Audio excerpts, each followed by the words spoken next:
On the night of August 1st, 2026, the President of the United States had already given the order. Fighter wings were positioned. Israeli and American planners had spent days mapping targets across Iran's energy infrastructure, and then, minutes before it would have begun, it was called off.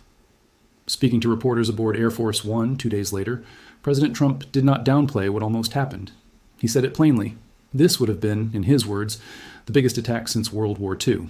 Not a symbolic strike, not a limited retaliation. A campaign on a scale the world hadn't seen in 80 years, aimed squarely at Iran's ability to keep functioning as a state. And then, at the last possible moment, he pulled it back. To understand why that single decision matters, you have to understand what it's sitting on top of. Because this wasn't a new crisis erupting out of nowhere.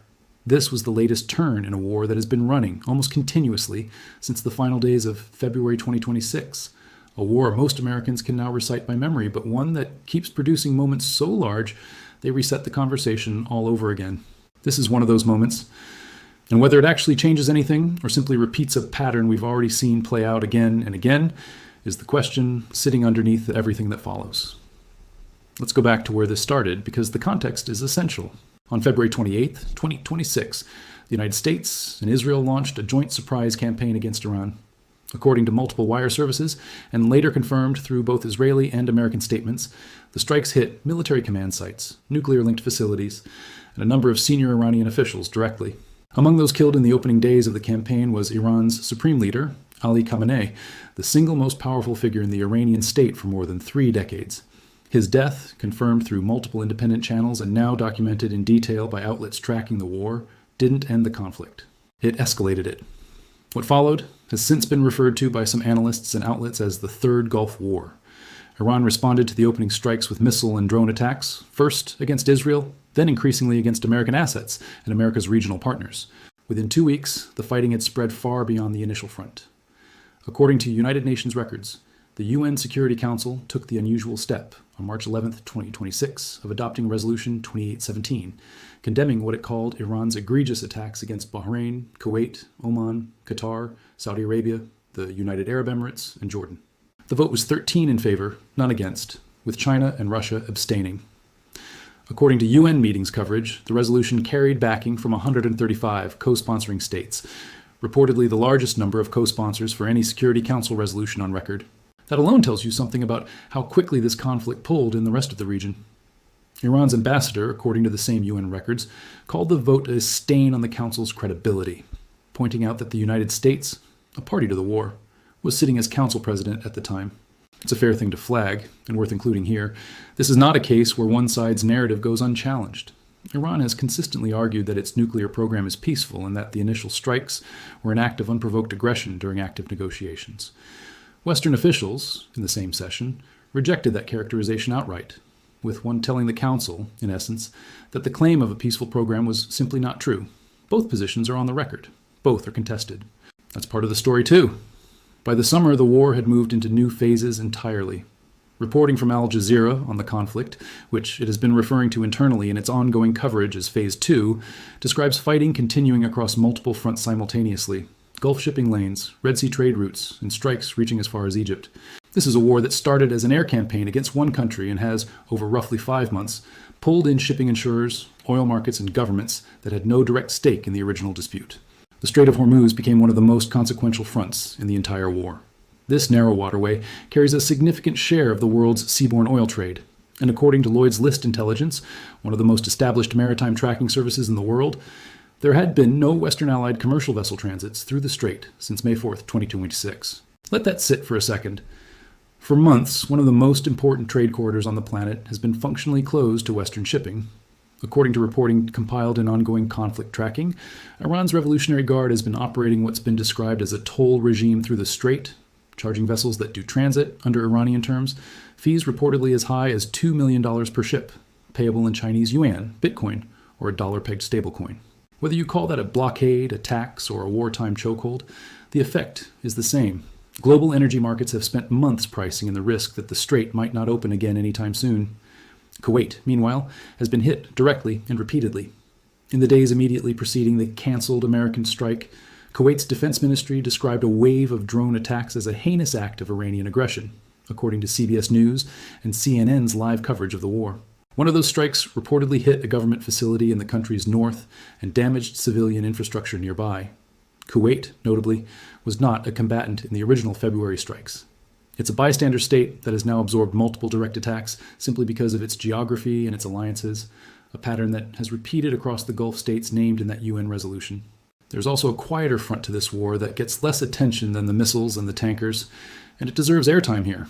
According to reporting from the New York Times published on August 1st, 2026, the scope of cyber attacks targeting American water infrastructure has been widening, with mounting evidence pointing toward Iran as the source. This is the kind of story that doesn't generate the same dramatic footage as an airstrike. But in terms of what it signals, a state actor reportedly probing and disrupting civilian utility systems inside the United States, it's arguably just as significant as anything happening in the Gulf. It's also a reminder that in 2026, a war like this one doesn't stay contained to a battlefield. It shows up in infrastructure thousands of miles from Tehran, which brings us to the human cost inside Iran itself, because this war hasn't just been fought against outside enemies, it's reshaped what's happening domestically inside Tehran and across the country. Since the war began in late February, Iran's judiciary has dramatically escalated its use of the death penalty. According to the human rights activists news agency, a US-based group that has been tracking executions inside Iran throughout the conflict, a 19-year-old named Arvin Kirkahan, arrested during a January crackdown on anti-government protests, was executed at Shahrud prison in the country's north. He'd reportedly been convicted on a charge described as waging war against God. The same organization reported that 2 other protesters had been publicly executed just days earlier, accused of deadly violence against security forces, though the group was careful to note it could not independently verify the underlying allegations. That caveat matters. When a source flags uncertainty about its own reporting, the honest thing to do is repeat that uncertainty rather than smooth it over. Separately, according to Iran's own judiciary, the country has also executed men convicted of espionage during the war, including, according to state judicial statements reported by CBS News, 2 men named Omid Behzad and Pouria Safat hanged for allegedly transmitting the coordinates of sensitive military sites to Israeli intelligence. Whether every one of these convictions reflects a fair legal process is something outside observers, including human rights monitors cited in ongoing tracking of the war, have repeatedly questioned. What's not in dispute is the scale of it. This is now one of the more intense periods of state executions in Iran in recent memory, and it is happening in direct parallel with the military conflict. Inside the United States, this war has not been universally popular, and that matters for understanding why the president keeps threatening massive strikes and then pulling back from them. According to a poll conducted by the Associated Press and North Sea Center for Public Affairs Research, published July 30th, 2026, a majority of Americans now say the war with Iran is not worth fighting. That's a striking finding, 5 months into a conflict that began with strikes framed at the time as a decisive blow against Iran's nuclear program and leadership. Public appetite for an open-ended war has clearly worn thin, and that pressure shows up in how the administration talks about the conflict, oscillating between threats of overwhelming force and sudden offers to de-escalate. There have also been American casualties tied to the war, and rising energy prices at home, both of which have added to that domestic pressure. According to reporting from NBC News on the recent cycle of threats and cancellations, the most recent round of attacks failed to break Iran's hold on the strait, and instead saw the war expand further into the Red Sea and into Egypt, raising the stakes for the global economy rather than lowering them. That's an important detail, because it directly undercuts the idea that escalation has been working. Reporting suggests that even as the administration has repeatedly threatened bigger and bigger strikes, the practical effect on the ground has often been the opposite of containment. So that's the 5 months of context sitting underneath the moment we opened with. Now let's go back to the specific event in the headline, because this is where the freshest reporting comes in and where the story gets its sharpest edge. According to the Wall Street Journal, as referenced in ongoing conflict tracking, President Trump had ordered a new multi-day wave of strikes intended to force what was described as Iran's surrender. CBS News separately reported that joint American-Israeli planning was underway, targeting Iranian energy infrastructure specifically, with the operation potentially beginning over the August 1st to 2nd weekend. Multiple sources told CBS that participants in the planning were even weighing whether to complete the operation before financial markets opened Monday morning, a detail that underlines just how seriously this was being treated as an actual imminent military campaign, not a bluff. And then, late on August 1st, it stopped. According to Bloomberg, President Trump posted that the United States would hold off on the operation, subject to what he called being able to rapidly make a deal. He said Iran and other Middle Eastern nations had told him they were working toward an agreement. On social media, according to CBS News, Trump described the emerging deal as including, in his words, the immediate, complete, and total opening of the Hormuz Strait and an end to Iran's nuclear threat. Speaking to reporters aboard Air Force One on his way back from a golf resort in Bedminster, New Jersey, Trump elaborated further, according to reporting from the Washington Examiner, NBC News, and CBS News. He said the request to hold off had come directly from Saudi Arabia, the United Arab Emirates, and Qatar, and, he insisted, from Iran itself, describing Tehran's request as coming very strongly. He said he had personally spoken with Saudi Crown Prince Mohammed bin Salman, relaying a conversation in which he asked the Crown Prince whether Saudi Arabia would rather see the attack happen or see a negotiated deal. According to Trump's account, the Crown Prince told him they would much prefer a deal, warning that no one could predict where a strike of that scale might lead, including the risk of destabilizing the wider region. Trump was explicit about the scale of what had been called off. He described it as an attack at levels of military strength not seen since World War II, and said it would have been, in his words, disastrous for Iran. He also left the door open, saying the operation could still happen anytime the United States chooses to launch it. That's an important nuance for understanding what changes everything might actually mean here. This wasn't described as a permanent stand-down. It was described as a pause, contingent on a rapidly finalized deal, one that, as of this recording, has not yet been signed. Iran's response to the cancellation has been layered too, and it's worth including both sides.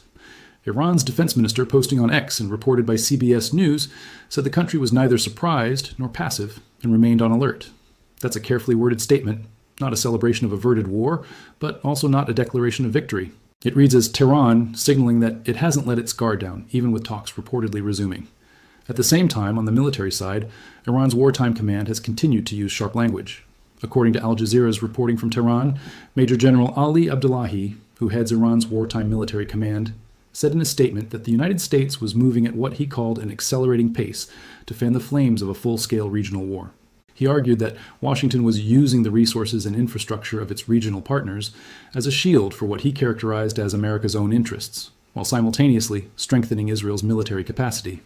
That's Iran's framing of events, and it stands in direct contrast to the Gulf states' own account, that they were the ones pushing for de-escalation, not enabling further war. Trump, for his part, has continued to apply pressure even while talks are reportedly being scheduled. According to reporting from NBC News, he called Iranian leadership extremely duplicitous after Tehran denied that new talks would actually begin Monday, as Trump had claimed. He was reported as saying, quote, "This is a last chance for them to sign a good document," and separately that he wanted to give them every last chance before what he called decapitation. That's blunt language, and it underscores just how fragile the current pause actually is. This is not a resolved conflict. It's a war that has, for the moment, stepped back from what would have been its most destructive chapter yet. It's also worth stepping back to look at how the rest of the world has lined up around this war, because it hasn't split cleanly into two camps. Tracking of international reactions shows a widespread. Countries that backed the initial U.S.-Israeli strikes, countries that condemned them, countries that condemned Iran's counterattacks instead, and a fair number that have simply avoided taking a public position altogether or have called for peace from all sides without assigning blame. That fractured response is part of why this war has been so hard to bring to a close through outside pressure alone. There's no single bloc pushing uniformly for either side to stand down, which is exactly why the direct intervention from Saudi Arabia, the UAE, and Qatar in the days before the canceled strike stands out as unusual. Those are three governments willing to lean on Washington directly, in real time, rather than simply issuing statements after the fact. Reporting on the broader trajectory of the war has increasingly used a specific word to describe where things stand: quagmire. That's not a term used lightly by outlets covering this conflict, and it reflects a pattern that's shown up again and again over these 5 months.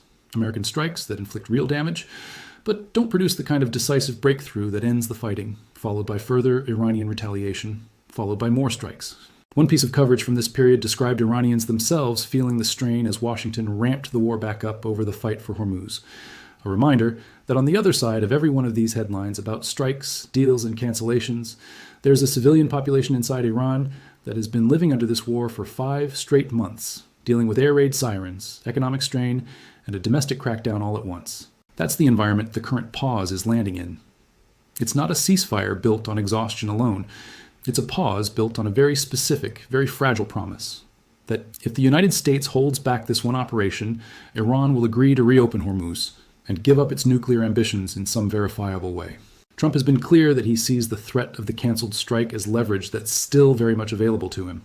He said the operation could happen any time the U.S. chooses. whether that leverage produces an actual signed agreement, or whether Tehran's military command, which, remember, was still using language about a full-scale regional war being fanned by Washington just days before the cancellation, decides to test that threshold again, is the open question hanging over everything that comes next. So here's the honest framing for what this all adds up to. The headline event, the cancellation of what Trump himself called the biggest attack since World War II, is real, confirmed across CBS News, NBC News, Bloomberg, and the Washington Examiner, all citing Trump's own on-the-record comments and administration officials. What's far less certain is whether this represents an actual turning point in a war that has now run for 5 months, or simply another entry in a pattern NBC News itself explicitly points to. Trump repeatedly threatening major attacks, then canceling them, citing progress in talks, only for fighting to resume anyway. That pattern is already repeated multiple times during this conflict. There is no independent confirmation, as of this recording, that a final deal on Hormuz or on Iran's nuclear program has actually been signed. What exists right now is a stated intention to negotiate, a temporary halt to a specific planned operation, and a great deal of skepticism baked into the reporting itself about whether this time will be different. It's also worth being clear about what hasn't happened, because that matters just as much as what has. As of this recording, there has been no American strike campaign of the scale Trump described. The Strait of Hormuz has not been reopened to Western allied shipping. Iran's nuclear program has not been dismantled or verified as ended by any independent international body. Talks have been described as set to resume, but Tehran itself, according to NBC News, has disputed the specific timeline the White House laid out. In other words, the biggest headline here is about something that almost happened and something that might happen next, not something that has already been completed. That distinction matters, and a responsible account of this story has to hold on to it rather than blur it for effect. Zooming out one more time, what makes this moment genuinely significant, even with all that uncertainty, is what it reveals about where this war actually sits after 5 months. It reveals a United States administration still willing to threaten force at a historic scale. Language evoking World War II is not something used lightly by any American president. It reveals Gulf states, including Saudi Arabia, the UAE, and Qatar, actively working to prevent further escalation rather than encourage it, which tells you something about how much this war has already cost the region economically and diplomatically. It reveals an Iranian government simultaneously claiming interest in a deal, while its military command continues to describe the United States as the aggressor pushing toward full-scale regional war. And it reveals an American public that, according to that AP NORC polling, is increasingly skeptical that continuing this fight is worth it. Put those pieces together, and you get a war that is, at minimum, at an inflection point, even if it's too early to say which direction it actually tips. Tehran remains at the center of it, both as the site of the original assassination that started this chapter of the conflict, and as the government now weighing whether to accept terms that would end its nuclear ambitions and reopen a waterway it has controlled for months. Whatever happens next, out of Tehran or in Washington, is going to shape how this war is remembered, as either the moment diplomacy finally caught up with 5 months of fighting, or as one more cycle in a war that keeps almost ending without actually ending. There's an economic dimension to this war that deserves its own space here, because it's a big part of why Gulf states pushed so hard for the deal that led to this cancellation. According to CNN's live coverage from July 23, 2026, oil topped $100 a barrel for the first time since May, after Yemen's Houthi rebels, a long-standing Iranian ally, claimed to have struck 2 Saudi oil tankers in the Red Sea. The Houthis said, through their own Saba news agency, that they hit the vessels, named Encilia and Layla, using a mix of ballistic and cruise missiles along with drones, and that they had turned back roughly 10 additional ships attempting to make the same crossing. The Saudi press agency, citing an unnamed transport official, separately reported that the Encilia had been set ablaze during the attack. This came after the Houthis had already announced a naval blockade of Saudi shipping, describing it, according to reporting from The Hill, as an eye-for-an-eye response to a strike on an airport in Houthi-controlled northern Yemen. A strike the internationally recognized Yemeni government said it carried out. President Trump, according to CNBC, said the United States would hold Iran directly responsible for any future Houthi attacks on shipping, and had already warned, according to the Washington Post's coverage, that the U.S. would destroy an Iranian bridge or power plant for every vessel Iran or its allies struck in the strait. That's the kind of tit-for-tat escalation ladder that had been building for weeks before the cancellation we opened with. The market reaction was immediate and significant. According to NBC News Business Desk, oil prices had risen roughly 35% since the start of that month alone, and more than 60% since the start of the year. Brent crude, the international benchmark, was trading above $98 a barrel according to The Hill's reporting at the time. Gas prices in the United States climbed alongside it, with the national average reaching $4.09 a gallon according to AAA data cited by NBC News, a direct kitchen table consequence of a war that, on paper, is being fought thousands of miles away. Analysts quoted by Yahoo Finance at the time warned that if Iran's own oil production, which normally runs close to 3 million barrels a day, were meaningfully interrupted, global prices could jump by as much as $30 a barrel on top of what had already happened. That's the backdrop of Gulf leaders were looking at when they reportedly urged Trump to hold off on a strike campaign large enough to guarantee exactly that kind of disruption. It's worth noting, too, that the Institute for the Study of War, a Washington-based think tank that has been tracking this conflict closely, reported that U.S. Central Command had, by late July, completed 12 consecutive nights of strikes against Iranian targets, with operations increasingly reaching into western and northwestern Iran, beyond the southern areas that had been the initial focus. The same tracking noted that at least 7 commercial vessels had diverted course entirely to avoid the Bab el-Mandeb Strait, the choke point connecting the Red Sea to the Gulf of Aden, through which a significant share of global maritime trade, worth well over $1 trillion a year, normally passes. Even before the Houthi attacks widened the picture, insurers had already begun warning that ships paying tolls to Iran to transit Hormuz could have their policies canceled outright, according to CNN's live coverage, adding yet another layer of financial risk on top of the physical one. Israel's role throughout this war has run in parallel with Washington's, not separately from it. This began, remember, as a joint U.S.-Israeli campaign back in February, and Iran's own wartime commander was still describing the two as linked just days before the cancellation, arguing that American backing for Gulf infrastructure was simultaneously strengthening what he called Israel's war machine. According to CNN's live coverage, Israel's Mossad intelligence agency also disclosed, during the same stretch of the war, details of an alleged Iranian plot to target senior Israeli officials by recruiting operatives from outside the country. Part of what CNN described as an unprecedented wave of domestic espionage cases inside Israel dating back to 2023. That's a reminder that even as the headlines have centered on Washington's decisions over the past week, this has never been a purely American story. It's a two-country military campaign coordinated from the start, and any final deal on Hormuz, or Iran's nuclear program, will need Israel's posture factored in too, even if Israeli officials weren't the ones quoted aboard Air Force One this week. All of that is the strain the Gulf states were managing when, according to Trump's own account, Saudi Arabia, the UAE, and Qatar asked him to hold back. It's also the backdrop against which UN Secretary General Antonio Guterres warned, according to CNN, that the overall situation in the Middle East was, in his words, getting out of control. Inside the United States, the political response has been divided along similarly split lines. CNN reported that the House had passed a measure to limit the president's war powers, while a separate Senate resolution aimed at rebuking Trump over the war failed to advance.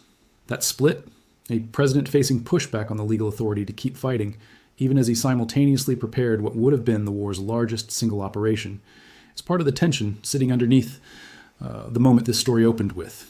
Before wrapping up, it's worth being transparent about where all of this comes from, because a story with this many moving parts deserves that kind of accountability. The account of the canceled strike and Trump's comments aboard Air Force One draws on reporting from NBC News, CBS News, Bloomberg, and the Washington Examiner, all of which cite Trump's own public statements and, in some cases, administration officials briefed on the planning. The broader war timeline, the February 28th strikes, the assassination of Khamenei, and the war's expansion is documented through wire service reporting and encyclopedic tracking that draws on those same wire sources. The United Nations vote and its exact language come directly from official UN meetings coverage and the published text of Resolution 2817. The reporting on executions inside Iran comes from the Human Rights Activists News Agency, a group that itself has flagged in its own reporting which specific allegations it could and could not verify, and that caveat has been preserved here rather than dropped. The claim about Iranian involvement in attacks on American water infrastructure comes from the New York Times, and it's presented here as reported, not as independently confirmed fact beyond what that reporting states. The Strait of Hormuz shipping data comes from Lloyd's List Intelligence, a maritime industry tracking service, and the domestic polling on American attitudes toward the war comes from the Associated Press and Nork Center for Public Affairs Research. The oil market and Red Sea escalation details come from CNN's live coverage, CNBC, The Hill, The Washington Post, and NBC News Business Desk, along with operational tracking published by the Institute for the Study of War. Details on divided political responses inside the United States, the House vote on war powers and the failed Senate resolution, also come from CNN's live coverage of the war.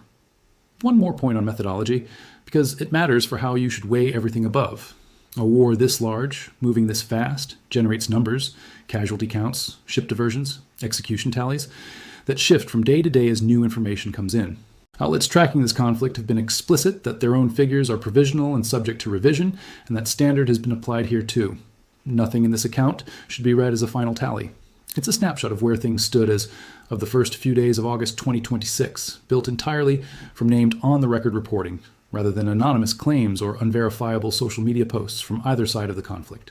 What remains genuinely contested and should be treated as such: Iran's own characterization of its nuclear program as exclusively peaceful, which Western officials at the UN explicitly rejected; the precise casualty and damage figures from strikes on both sides, which vary between military assessments and independent tracking, and are subject to revision; and, most importantly, whether the parameters of a deal Trump described on August 1st will actually be finalized, or whether this becomes another chapter in a cycle of threatened strikes and walked-back deadlines that has already defined much of this war. So where does that leave the viewer? A war that began with the assassination of Iran's supreme leader in February has now reached a moment where the United States came within minutes of launching what its own president called the largest attack since World War II, and then didn't. Whether that turns out to be the moment this conflict actually starts winding down, or simply the latest pause before the next escalation, is genuinely not something anyone can responsibly predict right now. The people with the most at stake, in Tehran, in Washington, and across the Gulf states caught in between, are the ones who will determine that in the days and weeks ahead. What do you think this actually signals? A real off-ramp after 5 months of war, or just the latest pause in a cycle we've already seen repeat? Let us know what you make of it. Thanks for watching, and we'll keep following this as it develops.